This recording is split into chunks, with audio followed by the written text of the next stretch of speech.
anak-anak. Selamat berjumpa lagi ya. Gimana kabarnya anak-anak? Baik toh, sehat ya? Kita bersyukur anak-anak bahwa anak-anak dan Bu Eri, keluarganya anak-anak dianugerahi Tuhan kesehatan ya. Oleh karena itu mari kita manfaatkan anugerah Tuhan dalam kehidupan kita isi dengan hal-hal yang positif ya. Nah, hari ini anak-anak kita akan membahas materi bab 1. Jadi masih melanjutkan pertemuan yang kita sudah lakukan 2 minggu yang lalu ya. Nah, oleh karena itu anak-anak, sebelum kita memulai pembelajaran ini ya, kita berdoa dulu ya, sesuai dengan agama dan kepercayaannya masing-masing. Kita berdoa ya, berdoa dimulai.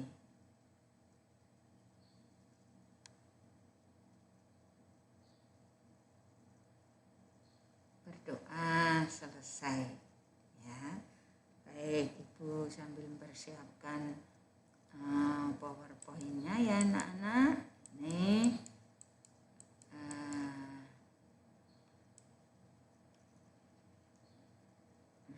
coba anak-anak ingat dulu.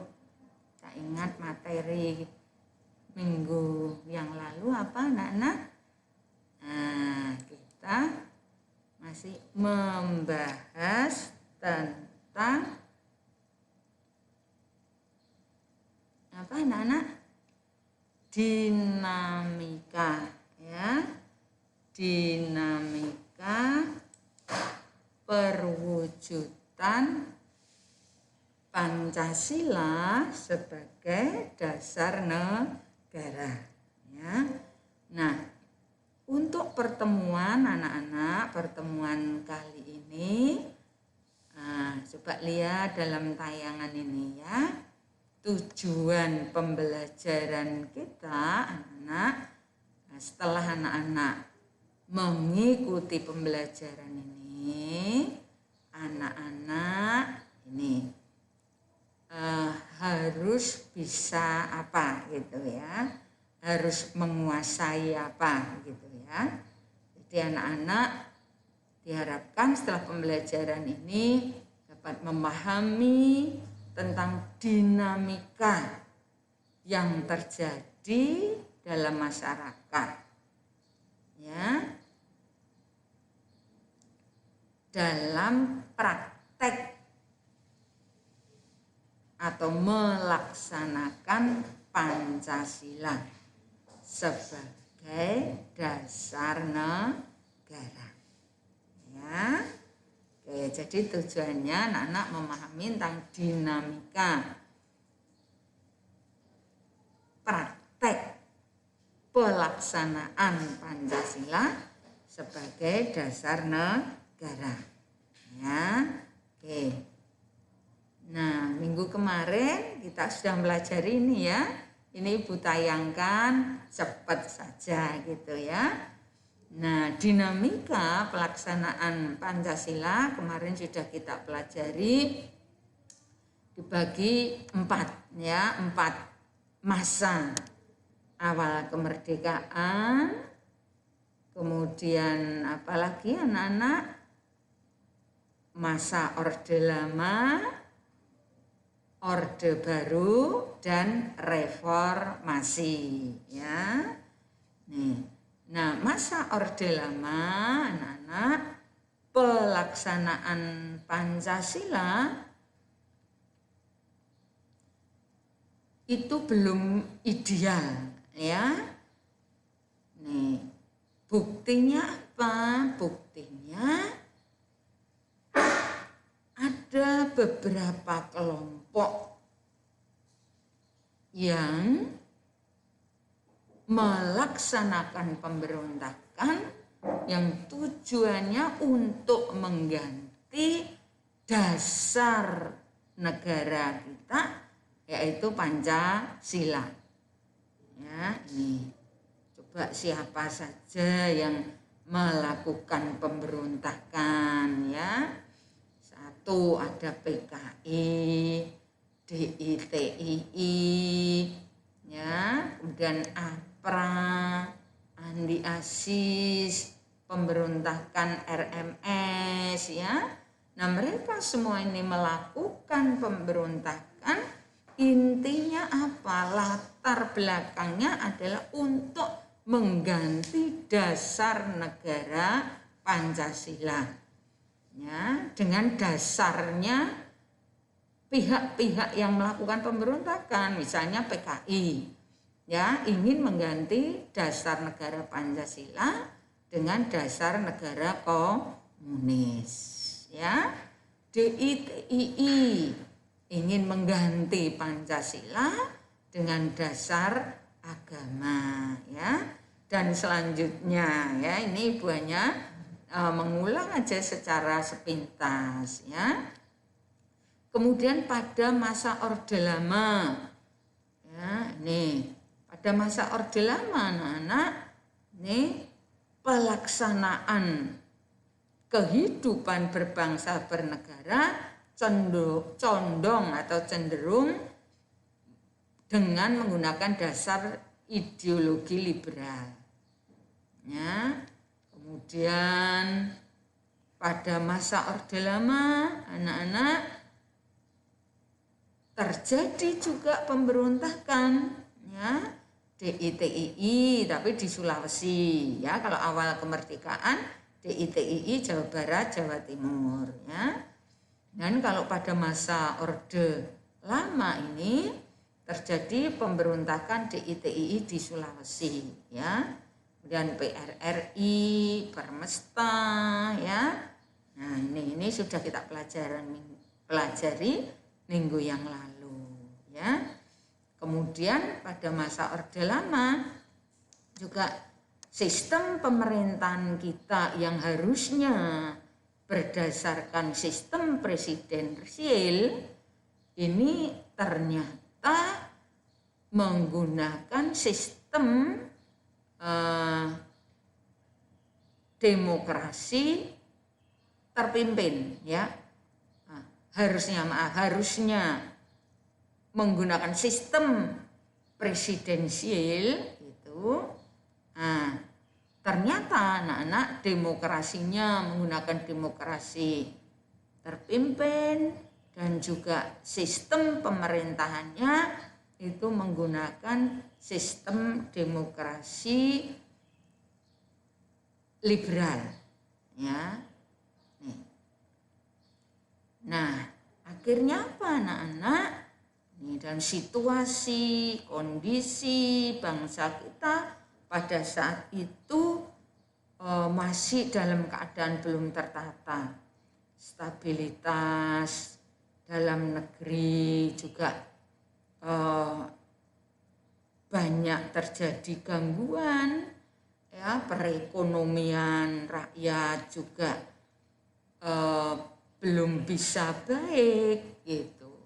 Akhirnya apa anak-anak? Akhirnya timbullah 3 tuntutan rakyat, ya, yang sering disebut dengan Tritura, ya. Ini apa itu Tritura? Nah, anak lihat di sini, ya. Tritura itu isinya 1, rakyat menuntut supaya PKI dibubarkan beserta dengan ormas-ormasnya.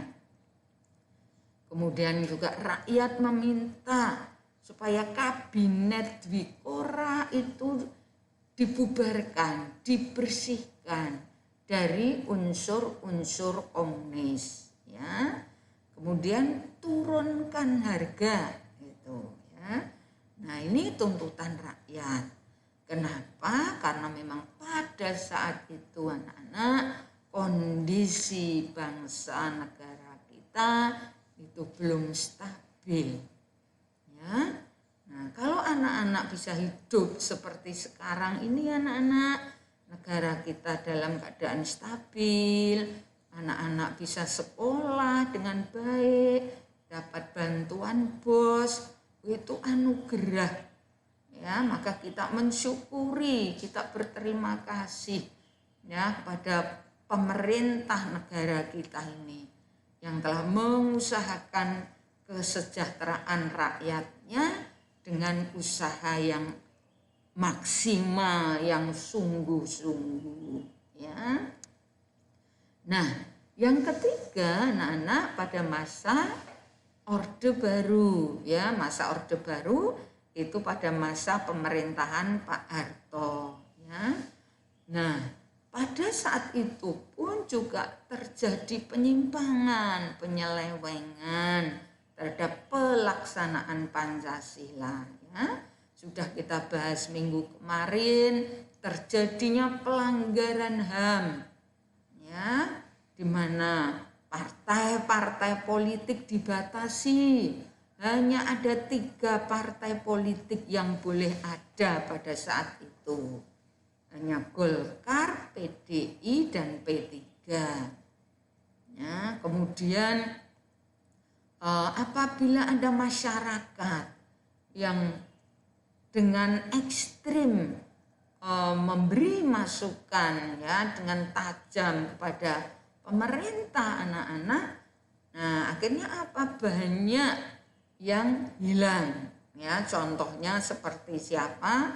Tukul di Solo itu ya, sastrawan itu anak-anak yang beri kritikan pada pemerintah dan hilang sampai sekarang ya. Anaknya masih menuntut ya supaya ditemukan bapaknya.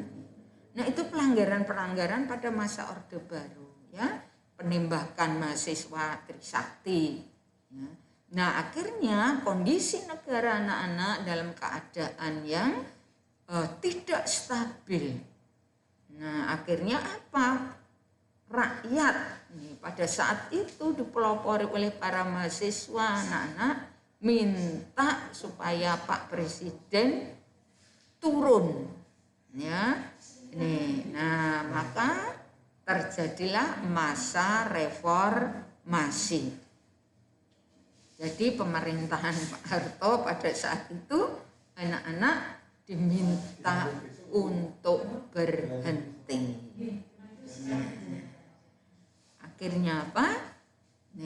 Pak Harto waktu itu kemudian menyatakan diri untuk turun. Tuh ya, nah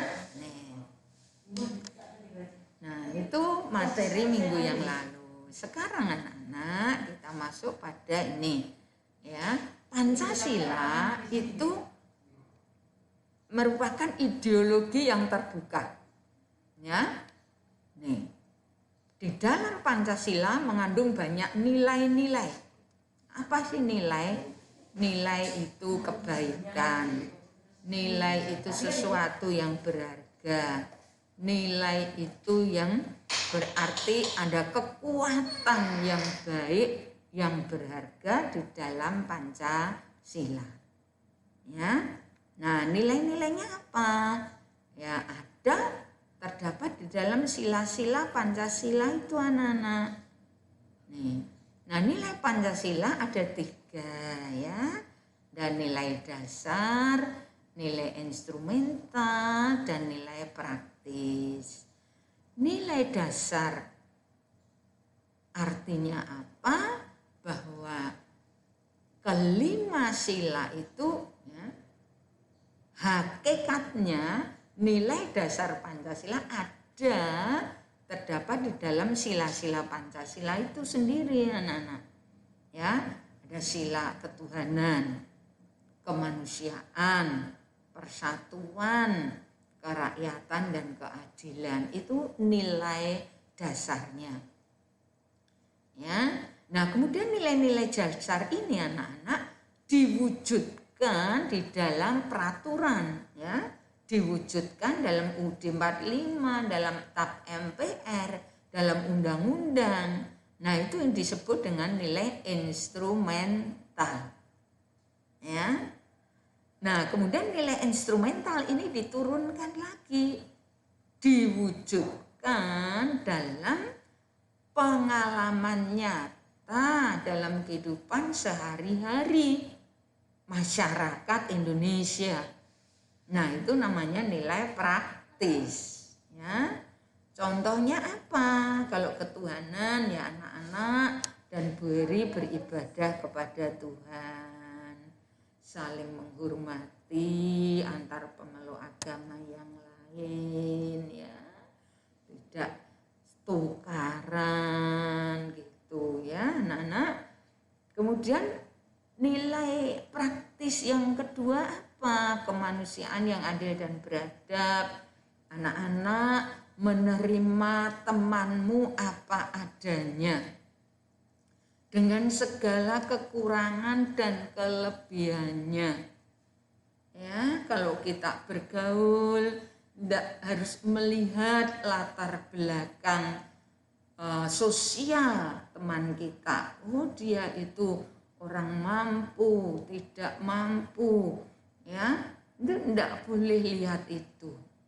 Karena pada hakikatnya anak-anak, kita ini diciptakan sama di hadapan Tuhan, ya. Maka kita harus saling menghargai, menghormati teman kita, ya.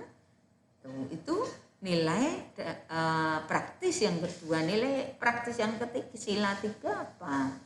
Persatuan Indonesia, ya kita harus rukun, ya, antar suku, antar agama, ya, tak menghargai perbedaan budaya, anak-anak, ya.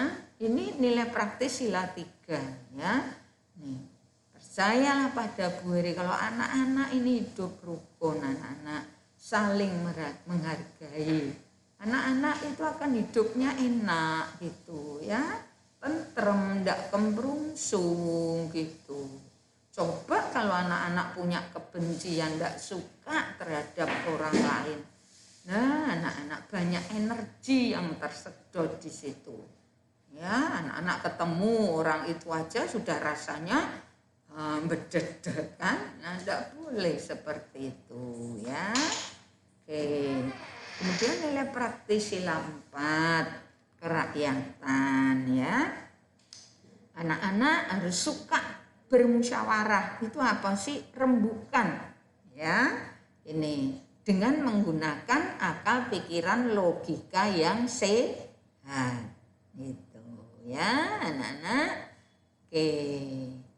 Nah, nih sekarang kita lihat ini. Nah, fungsi ideologi ini sudah Ibu jelaskan awal pertemuan kemarin, ya. Nih, fungsinya antara lain menjadi pedoman. Pancasila berfungsi sebagai apa sih? Gitu.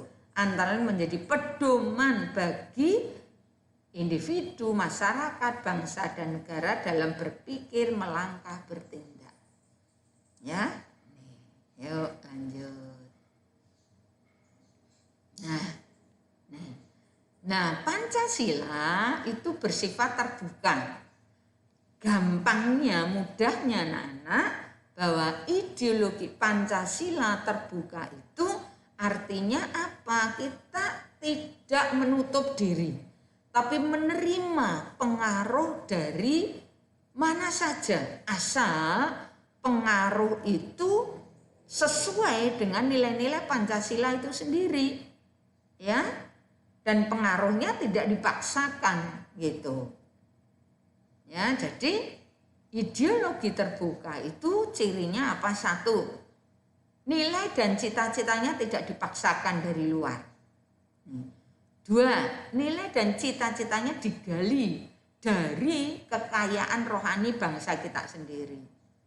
Jadi nilai-nilai Pancasila itu, sila-sila Pancasila itu anak-anak itu digali dari masyarakat Indonesia sendiri. Ya, yang ketiga merupakan hasil musyawarah, konsensus, kesepakatan masyarakat Indonesia. Ya, oke. Nah, ini agak cepat saja ya anak-anak. Nih, ideologi tertutup ya sebaliknya anak-anak. Ya. Jadi ideologi itu bukan merupakan cita-cita masyarakat itu sendiri. Ya, cita-citanya sekelompok orang, ya. Dibenarkan oleh masyarakat itu sendiri, ya, dibenarkan atas nama ideologi bahwa masyarakat harus berkorban. Nah, nih ya, anak-anak kalau nomor 3 ini tidak mudeng, tidak usah dibahas, ya. Nih, jadi intinya ideologi tertutup itu ya kebalikannya dari ideologi terbuka.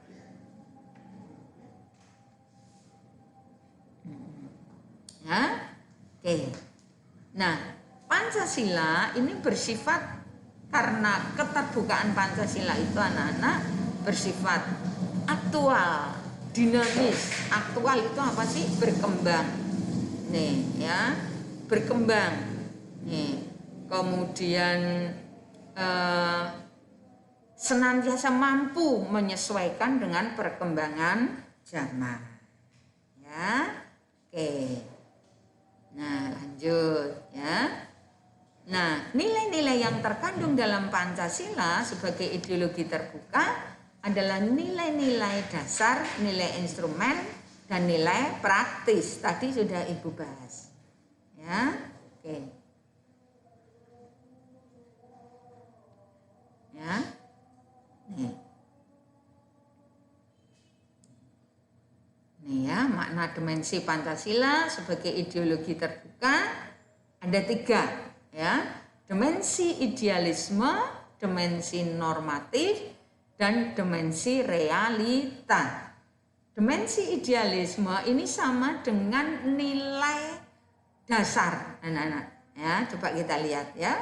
Dimensi idealisme mengandung makna nilai-nilai dasar yang terkandung dalam Pancasila bersifat sistematis, rasional, menyeluruh.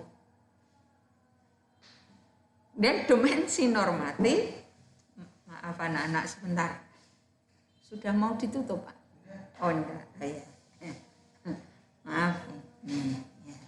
Oke, lanjut ya anak-anak. Nih, dan dimensi normatif artinya apa? Bahwa nilai-nilai yang terkandung dalam Pancasila perlu dijabarkan dalam peraturan. Ya, nah ini sama dengan apa tadi? Dengan nilai apa tadi? Ya. Nah, anak lihat tadi sama dengan nilai instrumental. Ya. Kemudian dimensi realita, nilai Pancasila harus diterapkan dalam realita kehidupan masyarakat. Ini sama dengan nilai praktis. Ya, oke. Nah, wujud nilai Pancasila bisa diwujudkan di segala bidang kehidupan, ya, dalam bidang politik, ya, seperti contohnya apa? Pembentukan lembaga negara, ya, nih ada MPR, DPR, Presiden, MA, MK, KY, itu sebenarnya perwujudan Pancasila dalam bidang politik. Ya, oke. Kemudian perwujudan Pancasila dalam bidang hukum. Pancasila dipakai sebagai sumber segala sumber hukum. Nih. Kemudian perwujudan Pancasila dalam bidang demokrasi. Nih, ya, bangsa kita mengutamakan musyawarah mufakat. Nih. Kemudian perwujudan dalam bidang budaya, menghargai keragaman budaya, melestarikan budaya. Ya, nih. Kemudian dalam bidang pertahanan, ya, ada di dalam pasal 27 ayat 3 dan pasal 30 ayat 1. Nah, pasal 27 ayat 3 Nana menyatakan bahwa setiap warga negara berhak dan wajib ikut serta dalam upaya bela negara. Ya. Oke. Kemudian kalau dalam pasal 30 ayat 1 bahwa setiap warga negara berhak dan wajib ikut serta dalam usaha pertahanan keamanan. Contohnya TNI, Polri ya. Ini. Nah, sistem pertahanan yang kita pakai anak-anak adalah sistem hankam rata. Ya, anak-anak pelajari di buku. Nanti kalau ada ulangan ya, ini. Sistem hankam rata adalah sistem pertahanan yang mengikut sertakan seluruh kemampuan rakyat. Nih, dengan kekuatan inti pada ABRI. Ya, pada TNI dan Polri. Itu ya. Nih. Oke. Nah, ini belum ini ya. Kemudian dalam bidang ekonomi, anak-anak baca pasal 33 ya, ayat 1, 2, 3, 4. Ya, ayat 1 mengatakan bahwa perekonomian disusun sebagai usaha bersama dalam kekeluargaan. Ayat yang kedua mengatakan bahwa cabang-cabang produksi yang menguasai hajat hidup orang banyak dikuasai negara untuk kemakmuran rakyat yang sebesar-besarnya. Ya, anak-anak. Nah, kenapa cabang-cabang produksi seperti Pertamina, ya, bahan-bahan tambang itu dikuasai negara supaya negara yang mengelola hasilnya untuk seluruh rakyat. Gitu ya anak-anak. Nah, itu pembahasan materi kita pada siang pagi hari ini. Anak-anak pelajari untuk bahan ulangan minggu depan. Itu ya anak-anak ya. Kesimpulannya bahwa pelaksanaan Pancasila anak-anak pada masa awal kemerdekaan, Orde Lama, Orde Baru itu masih terjadi penyimpangan-penyimpangan. Demikian juga dalam masa reformasi. Nah, tapi bagiannya anak-anak dan Bu Heri, mari kita menerapkan nilai-nilai Pancasila ini dalam kehidupan kita sehari-hari dengan baik. Itu ya anak-anak. Baik, demikian materi kita pada pagi ini. Apabila ada perkataan Bu Heri yang tidak pas anak-anak, Bu Heri minta maaf ya. Sekian, terima kasih.